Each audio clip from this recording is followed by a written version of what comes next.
back in Florida. Can everybody please give it up for George? What an outstanding young man. He is the #1 senior at Miami Northwestern with a perfect GPA. Let me just say that when I was George's age, I did not have a perfect GPA. What a remarkable young man. We're so proud of him. That's the future. Give it up for your representative, Frederica Wilson.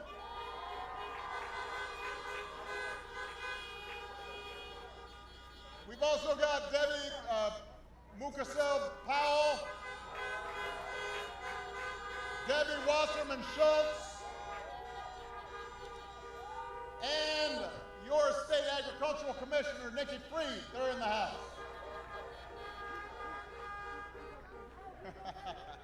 You got that horn honking good.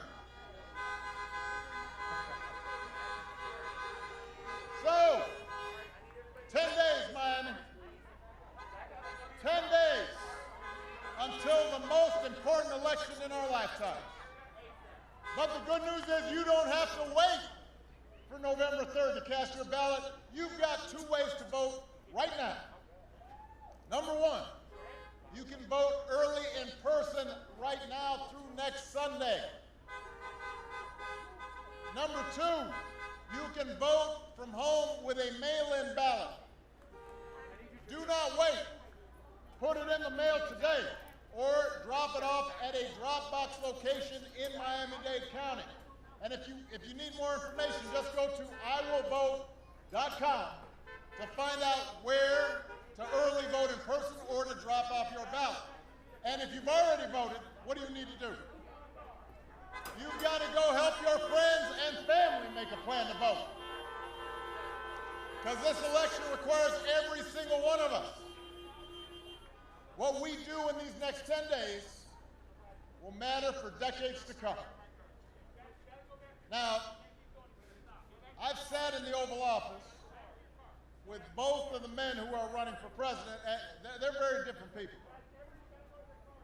You know, Donald Trump, I knew he would not embrace my vision. I knew he wasn't going to continue my policies, but I did hope that for the country's sake, he'd show at least a little bit of interest in taking the job seriously. That's not how it worked out. He hasn't shown any interest in doing the work or helping anybody except himself and his friends or treating the presidency like a reality show to give himself more attention. And as we noted the other day, his TV ratings are down. But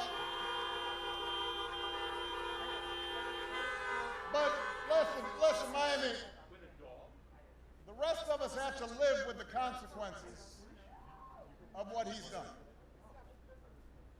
At least 220,000 Americans are dead. More than 100,000 small businesses have closed. 500,000 jobs are gone right here in Florida. 500,000 jobs. And I understand the president's coming to Florida today. You think he's hard at work coming up with a plan to get us out of this mess? Well, I don't know, because I know he's had a tough week. Everybody's been very unfair to Donald Trump this week. In his debate with Joe on Thursday night, and by the way, I thought Joe Biden was unbelievable this week. He was fantastic this week. But during the debate, Trump was asked, what is your plan for the new phase of COVID? Which is a pretty good question, considering that we just saw the highest number of cases spike up yesterday. So you'd think he'd be ready for a response. Instead, he just said it wasn't his fault and he didn't have one. He said it's now gone in a bunch of states. Justice states are reaching new record highs nationwide. He doesn't have a plan. He doesn't even acknowledge the reality of what's taking place all across the country. And it gets better because he also sat down with 60 Minutes. He was asked, what's your priority in your second term? And let me say, I've run for president in Miami, so I just want you to know it's a good idea to have an answer to this question. It's a good idea if you're running for re-election to say, here's what I want to accomplish. What did Trump say? He got mad and walked out of the interview. He thought the questions were too tough. Too tough. Miami, listen, if he can't answer a tough question like, what would you like to do in your second term? Then it's our job to make sure he doesn't get a second term. And that's why, over the next 10 days, we got to work hard to elect Joe Biden and Kamala Harris, the next president and vice president of the United States.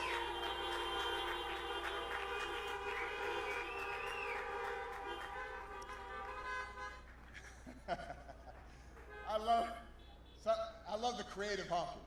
It's fantastic. Now listen, you delivered twice for me, Florida, and now I'm asking you to deliver for Joe and deliver for Kamala.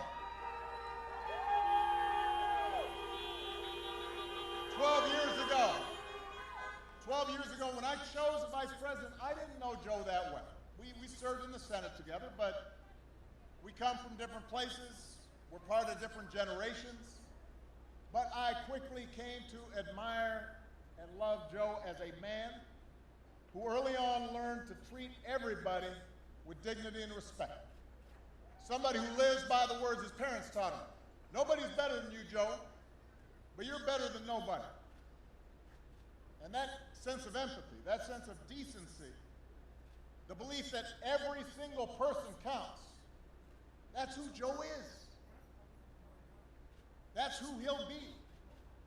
And I can tell you, the presidency doesn't change who you are, it just reveals who you are. It amplifies who you are. And for 8 years, I saw Joe up close. He was the last one in the room whenever I faced a big decision. He made me a better president. He's got the character and experience to make us a better country. And he and Kamala are going to be in the fight not for themselves, but for every single one of us. And that's what you need right now, somebody who cares about you and is thinking about you.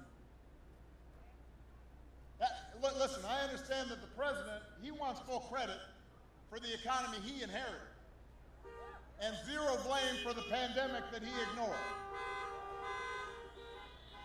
As a general rule, this is not a person who likes to take responsibility for anything. But you know, the job doesn't work that way. Just like George said, tweeting on television doesn't fix things. Inventing conspiracies don't make people's lives better. You've got to have a plan. You've got to do the work. And along with the experience of getting things done, Joe Biden has concrete plans and policies that are going to turn our vision of a better, fairer, stronger country into reality. We literally left this White House a pandemic playbook that showed them how to respond before a virus reached our shores. It must be lost along with the Republican health care plan. We can't find it. 8 months into this pandemic, 8 months into this pandemic, new cases are breaking records. Donald Trump isn't going to suddenly protect all of us. He can't even take the basic steps to protect himself. There's no sense that he's coming up with a new approach, with a new plan. He doesn't even acknowledge that there's a problem. Just this week, he complained that the pandemic was making him go back to work. If he had been working in the first place, we would never have seen the situation get this bad.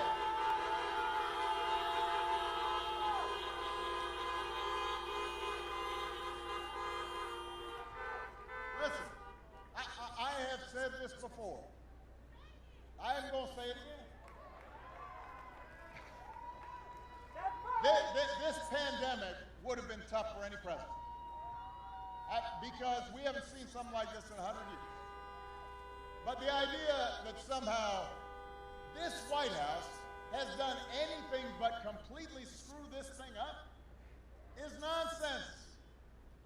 We can compare what happened in other countries to what happened in this one. So South Korea identified its first case at the same time as the U.S. got its first case. Their per capita death toll, what that means is the number of people that die, let's say out of 100 people, how many people die? Their death toll is 1.3% of what ours is. Nowhere near the number of people have died in South Korea because their government took care of business. Closer to home, Canada, their per capita death rate's just 39% of what ours is.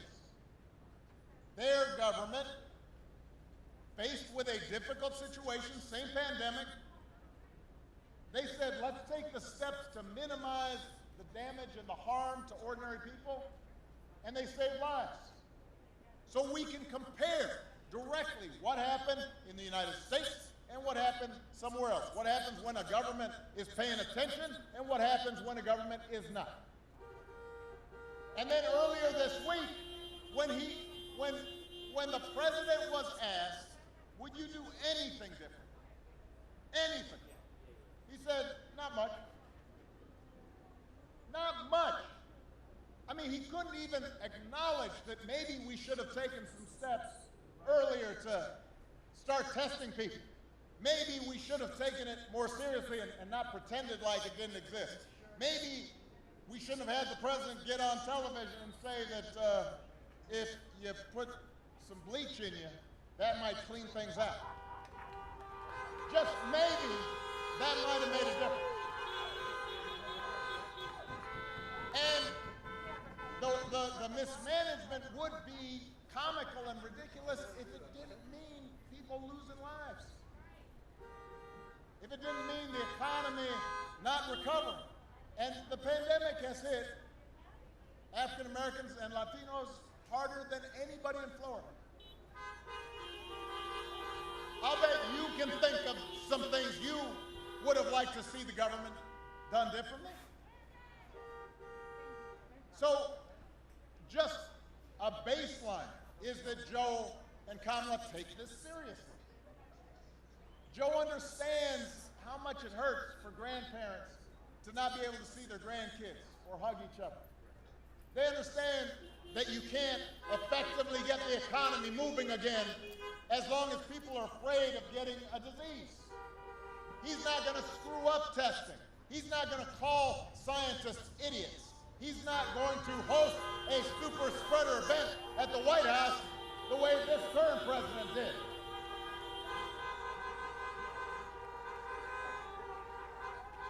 So Joe's going to get this pandemic under control with a plan that makes testing free and widely available, which we should have been doing months ago.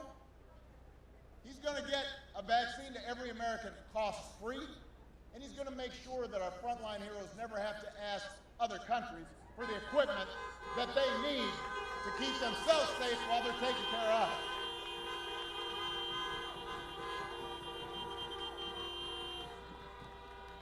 His plan will guarantee paid sick leave for workers and parents affected by the pandemic.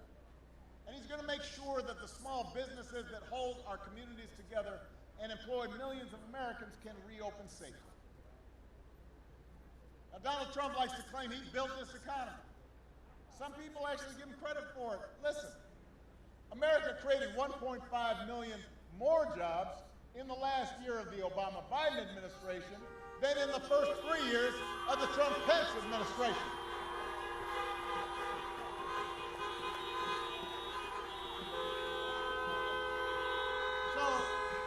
So unemployment was steadily going down during the Obama-Biden presidency, and then he gets elected and it keeps on going down, and suddenly he says, look what I did. Their first 3 years fell short of our last 3. And that was before he could blame the pandemic. He did inherit the longest streak of job growth in American history that we got started. But just like everything else he inherited, he fumbled it. The economic damage he inflicted by botching the pandemic response means that Donald Trump will be the first president since Herbert Hoover to actually lose jobs. And you know, he loves talking about black unemployment. Says he's the best president for black folks since Abe Lincoln. What?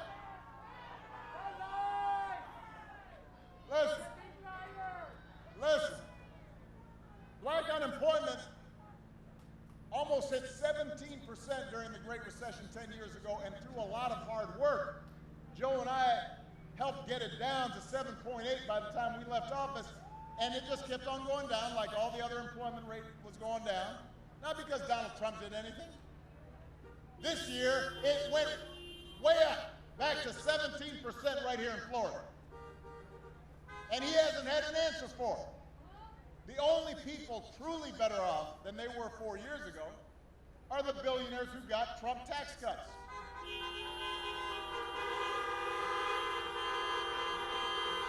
And meanwhile, he won't even extend relief to the millions of families who can't pay the rent or put food on the table in this pandemic. And the fact that he can't make that happen, that he won't make that happen, it's hard to understand because it's not like it's his money. He barely pays income taxes.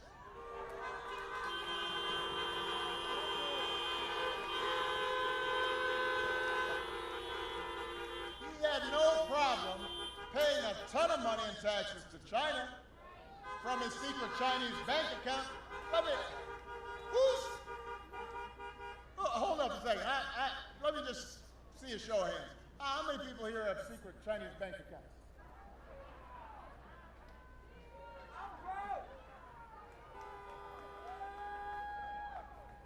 Who's got a secret Chinese bank account? His first year in the White House, he only paid $750 in federal income tax. You got secretaries, you've got construction workers, you've got healthcare workers, nurses who pay a lot more in income taxes than that.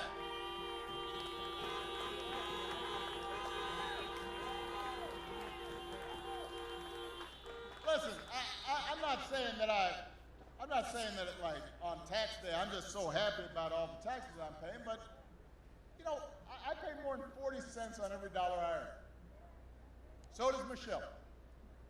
And we do it proudly because what I know is that this country has blessed me, and that I want to make sure that folks like George can get a scholarship to go to college.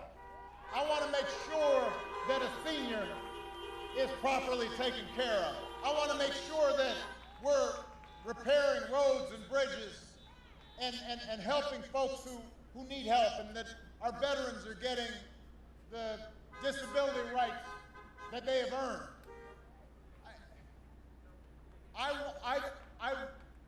I'm proud to contribute and to give back because I believe we're all in this together as Americans, as one American family.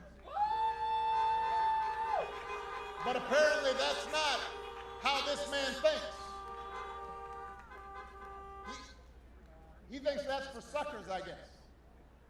But you know what? That's not how we built this country. We built this country by looking out for one another and believing in one another. And that's what Joe Biden believes. Joe Biden's got a plan to create 10 million good jobs in the energy sector, in the clean energy sector, right here in America. And it's part of his plan to protect Florida from climate change and secure environmental justice. And he'll pay for it by rolling back Trump's tax cuts for billionaires.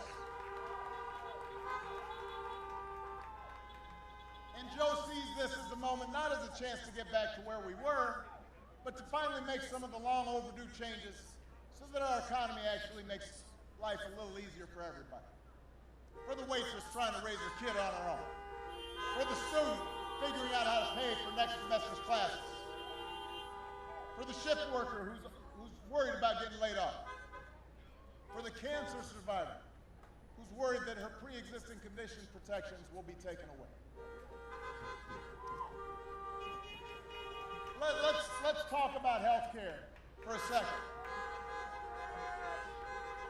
Because I know that George and I share something. We lost our mothers at a way too early age. Republicans love to say, right before an election, that they'll protect your pre-existing conditions. Now listen, Joe and I actually protected them 10 years ago with the Affordable Care Act, which made sure that anybody with a pre-existing condition could get health insurance.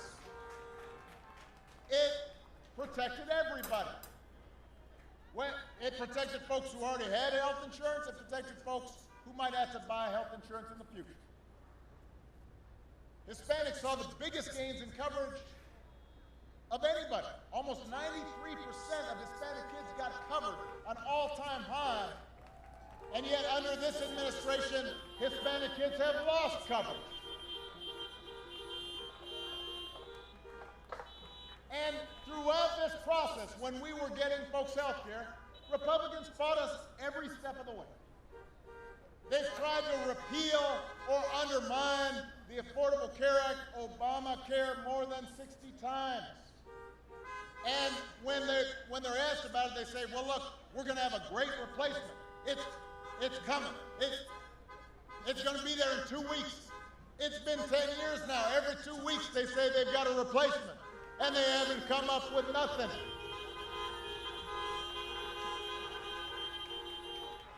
They've never had a replacement. I promise you, I've asked. I asked back when I was president.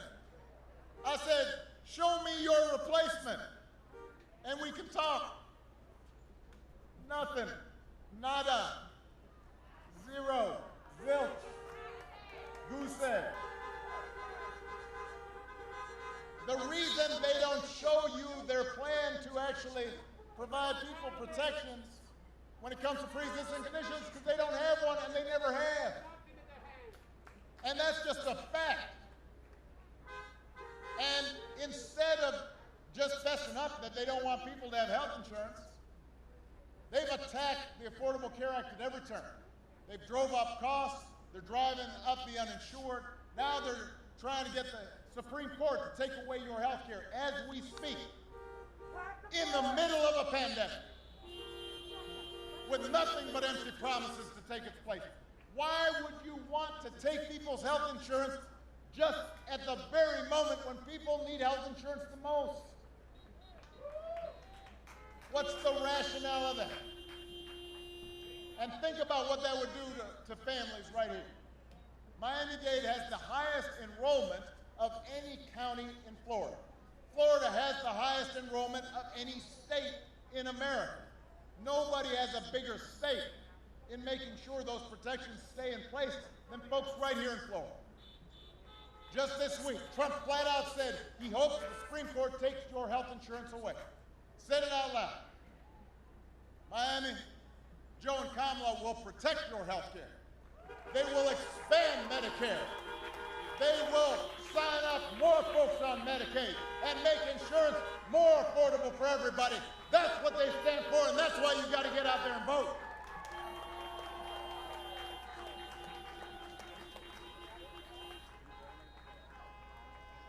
Joe understands that the first job of a president is to keep us safe from all threats, domestic, foreign, and microscopic.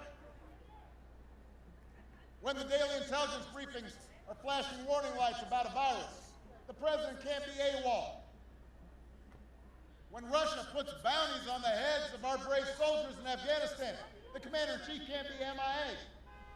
He can't be somebody who doesn't read the briefings. Joe Biden would never call the men and women of our military suckers and losers. He knows those troops are somebody's husbands, somebody's wife, somebody's kid, somebody's spouse, somebody's father. And when a hurricane devastates Puerto Rico, a president's supposed to help it rebuild, not toss paper towels, withhold billions of dollars in aid until just before an election. We've got a president who actually suggested selling Puerto Rico.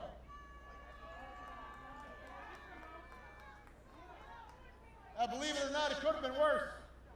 He once asked our national security officials if he could nuke hurricanes.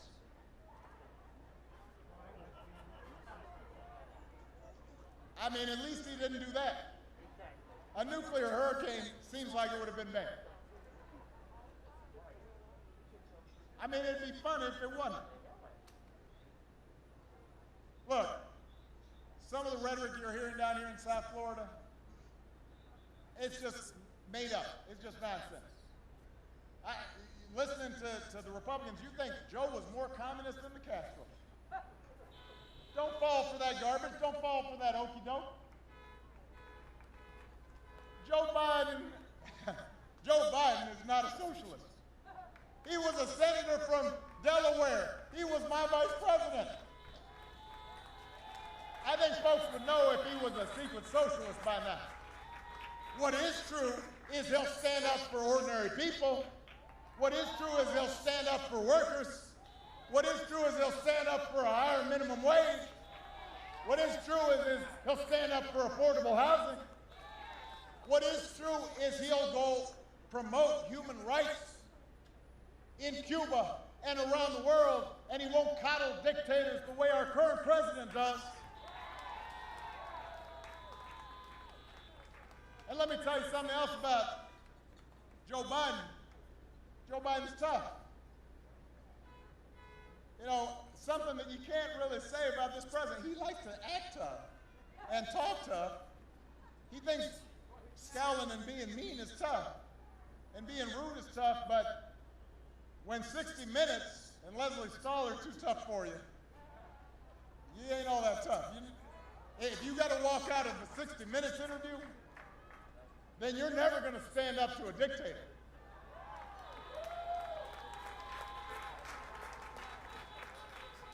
If you're spending all your time complaining about how mean reporters are to you, you're not going to stand up to Putin.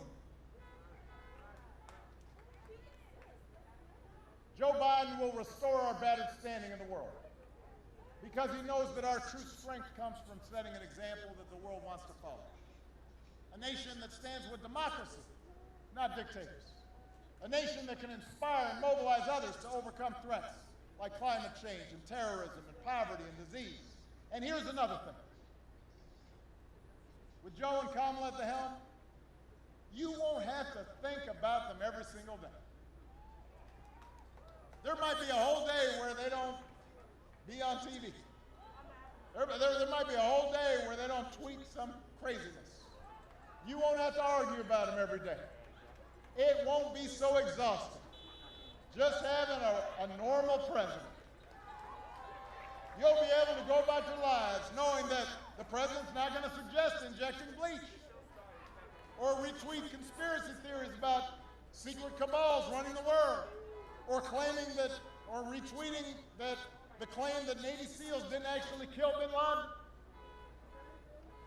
We're not going to have a president that goes out of his way to insult anybody who he doesn't think is nice enough to him.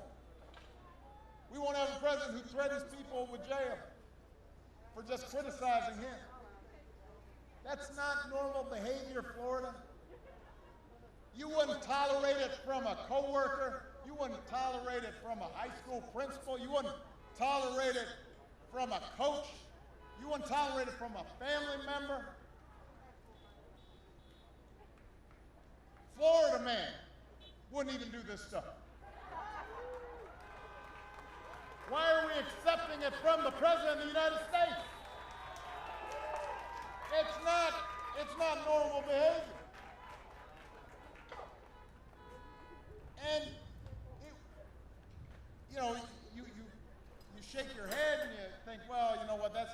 him, but there are consequences to this. There are consequences when a president behaves that way. It emboldens others to be mean and cruel and divisive and racist. When you have a president who cannot call out or even criticize white supremacists, that's a problem. That sends a bad message. It frays the fabric of all of our lives. It affects the way our children see things. It affects the way that our families get along. It affects the way the world looks at America. And in the meantime, it distracts us from the truly destructive actions that the cronies he's placed all across the government are taking, actions that are affecting your lives every single day, even when it's not reported on, even when you're not paying attention to it. The Environmental Protection Agency that's supposed to protect our air and water, that's run right now by an energy lobbyist that's giving polluters free rein to dump unlimited poison into our air and water. The Labor Department that's supposed to protect workers right now is run by a corporate lobbyist who's declared war on workers, guts protections to keep essential folks safe during a pandemic, makes it easier for big corporations to shortchange them on their wages. The Interior Department that's supposed to protect our public lands and wild spaces and wildlife for future generations right now is run by an oil lobbyist who's just fine selling that American treasure off to the highest bidder. The Education Department that's supposed to give every kid a chance. Young, amazing young people like George, right now that's run by a billionaire who's gutted the rules designed to protect students from getting ripped off by for-profit colleges and stiff-armed students looking for loan relief in the middle of an economic collapse. The person who's running Medicaid right now is not trying to sign up more people for Medicaid to help them out. They're trying to kick them off of Medicaid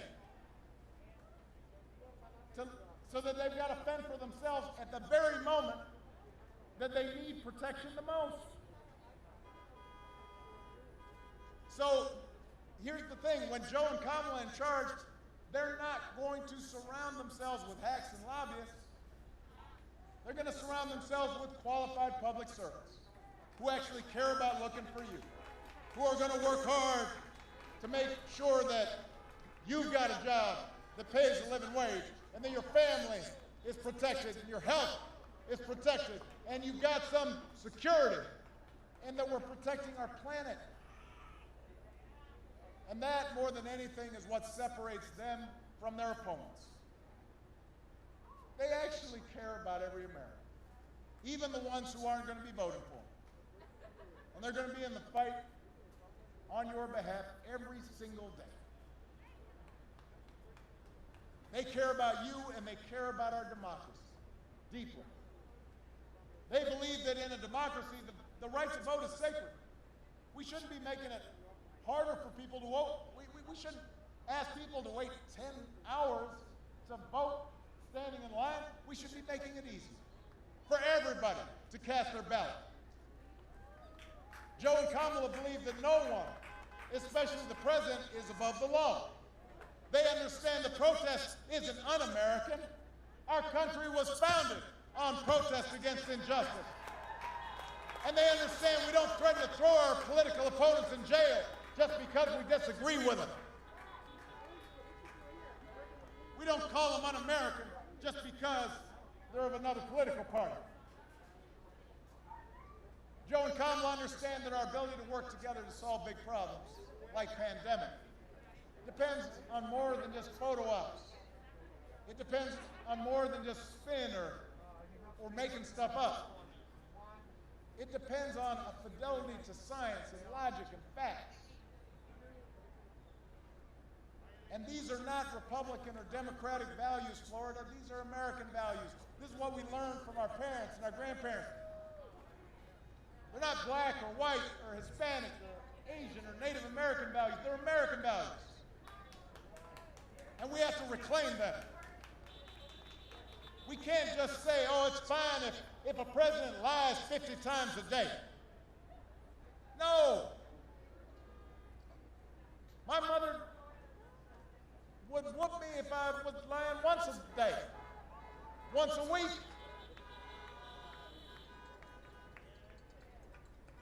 These are American values that we have to reclaim, and in order to do that, we are going to have to turn out like never before. We have to leave no doubt, Florida. We can't afford to be complacent.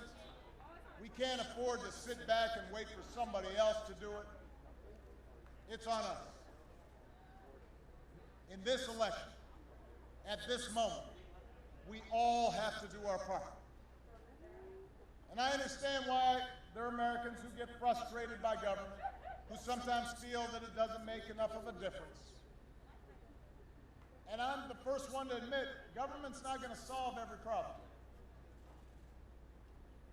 Government's never going to be perfect. And in a country that right now is somewhat divided, you know, there are going to be times where we don't get everything we want, even when we have folks in power that support what we care about. You know, I've got experience firsthand watching how Republicans in Congress abuse the rules to make it easy for special interests to stop progress. But just because government's not perfect doesn't mean we can't make it better. And we sure can stop it getting worse. A president by himself can't solve every challenge of the global economy, but if we elect a House and a Senate and a State House and a State Senate that are focused on working people and getting you the help you need, it can make a difference and put millions of people back to work. A president by himself can't eliminate all racial bias in our criminal justice system, but if we elect Joe Biden and Kamala Harris and also at the local level, district attorneys and state attorneys and sheriffs that are focused on equality and justice, we can make things better. That's what voting is about, not making things perfect, but making things better, putting us on track, getting the ball rolling, so that we can look back years from now and say, you know what, that was the moment when we turned the corner. That was the time when we started bringing the country together. That was when we once again began to move together to create a better future for our children and our grandchildren. But it's got to start now. Voting is about using the power we have and pooling it together to get a government that's more concerned, more responsive, more focused on you. And if we don't get 100%, we just get 50% of what we want, then that's good, and then we keep on going, we vote some more. And we get more done. And that's how progress is made. And when I hear folks say, well, voting doesn't make a difference, because I voted last time, and look, you know, listen, we've never come close to seeing what it would be like if everybody actually voted. In 2008, that was the highest vote totals in recent elections, in modern presidential era. When I was running, we had the highest voting rates that we've seen. You know how many people out of the eligible folks who could vote voted? 61%. That was the highest. That means 39% of folks who were eligible to vote did not vote. Imagine if 65% of people voted. Imagine if 70% of people voted. Because the folks who tend not to vote, a lot of times it's black folks and brown folks and poor folks and young folks and women. So imagine if all those folks actually turned out to vote. And imagine January 20th, when we swear in a president and a vice president who have a plan to get us out of this mess, who believe in science, who got a plan to protect this planet for our kids, who care about working Americans, who are thinking about you. A president and a vice president who believe in racial equality and are willing to do the work to bring us closer together, to bring us closer to the ideal where no matter what you look like or where you come from or who you love or how much money you got, you can still make it if you try. And you still get justice before the law. All that is possible. All that's within our reach. For all the times over the last 4 years that we've seen our worst impulses revealed, we've also seen what's best in our country. People ask me, they said, how have you been putting up with watching your successor do all this stuff? I say, yeah, it can be frustrating. I don't watch a lot of TV. But you know, what I tell people is, what I've also seen is folks of every age and background, packed city centers and airports and town squares, just so that families wouldn't be separated. Or just so another classroom wouldn't get shot up. Or just so we can make sure our kids don't grow up in an uninhabitable planet.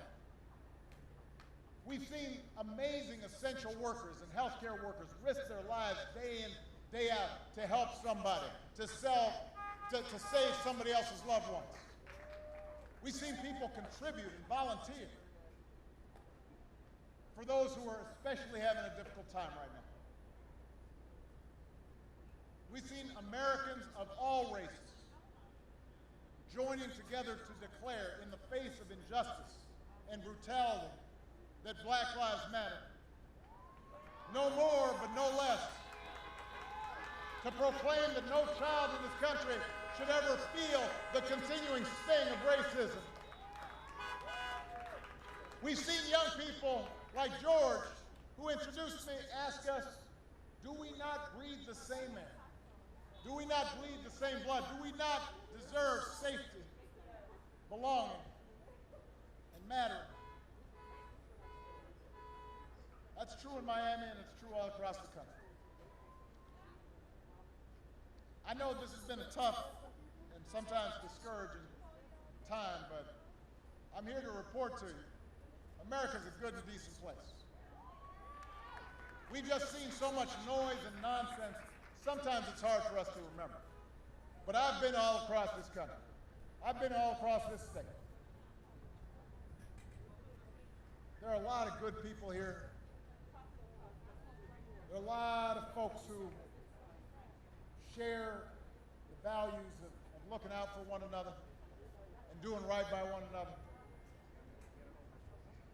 And we've just got to make sure that our politics reflects that. And we do that by voting. Miami, I'm asking you to remember what this country can be. I'm asking you to believe in Joe's ability and Kamala's ability to lead this country out of these dark times and help us build it back better. We can't abandon the Americans who are hurting right now. We can't abandon the kids who aren't getting the education they need right now. We can't abandon those protesters who inspired us this summer. We've got to channel their activism into action. We can't just talk. We can't just imagine a better future. We've got to go out there and fight for it. We got to out-hustle the other side. We got to vote like never before, and we've got to leave no doubt. So make a plan right now for how you're going to get involved in voting. Do it as early as you can. Tell your family and friends how they can vote too. Don't stop with Joe and Kamala. Make sure you vote all the way down the ticket. And if we pour all our efforts into these 10 days, if we vote up and down the ticket like never before, we will elect Joe Biden and Kamala Harris. And we will leave no doubt about what this country we love stands for and what we believe in and who we are as a people. So let's get to work, Florida. Let's bring this home. I love you, Miami. Honk if you're fired up. Honk if you're ready to go. Are you fired up? Are you ready to go? Are you fired up? Are you ready to go? Let's make this happen.